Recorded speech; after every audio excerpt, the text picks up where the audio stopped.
आज संडे था तो पूरे हफ्ते भर की नींद पूरी की थी मैंने आज। शाम को उठा तो एक कप कॉफ़ी पी और सोचा चलो थोड़ा मार्केट घूम के आ जाए। सर्दियों की शाम में कोहरे के साथ अकेले निकल पड़े शहर की सड़कों पर। राजू भैया की पेटी, श्याम अंकल के मोमोज और बटर स्कॉच वाली आइसक्रीम। जेब में पूरे 50 रुपये पड़े थे मिनी पार्टी के लिए। हमेशा की तरह उन सड़कों से वाकिफ़ नज़रें नीचे झुकाए हुए, दिमाग में किसी का ख्याल चलता हुआ मैं सड़क पर चल ही रहा था। तभी अचानक से एक स्कूटी आई और सीधा मेरी तरफ ही चली आ रही थी।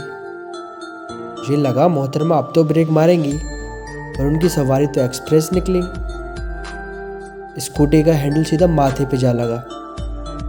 स्कूटी और मैं दोनों गिर गए। उस लड़की ने हेलमेट हटाया, फिर मुंह पे से बंधा हुआ वो स्कार्फ।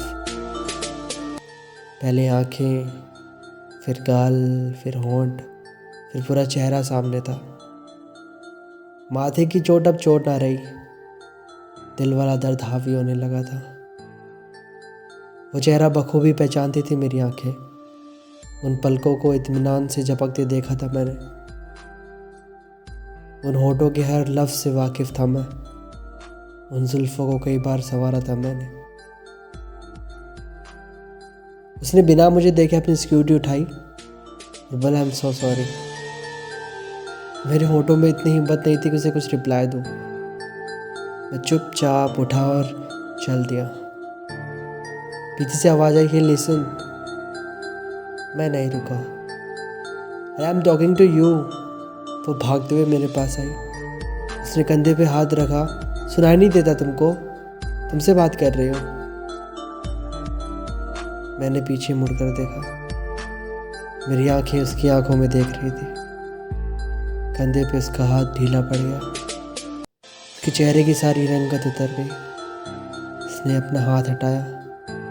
मेरी आंखें अभी भी उसकी आंखों में कुछ तलाश रही थी, कुछ मेरा। उसने बोला शिवम। मेरा ध्यान हटा। मैंने बोला हे। दोनों की जुबान लड़खड़ाई हुई थी। Oh shit, I am sorry. वो ब्रेक पता नहीं लगे ही नहीं और सॉरी। मैं मुस्कुराया। अरे तुमने सॉरी बोलना कब से सीख लिया? कोई बात नहीं, तुम्हारी पुरानी आदत है न रुकने की। तो चलता है, चलो बाय। सुनो, उसने पीछे से बोला। मैं बड़ा आई एम रियली सॉरी। अभी तो बोला तुमने सॉरी।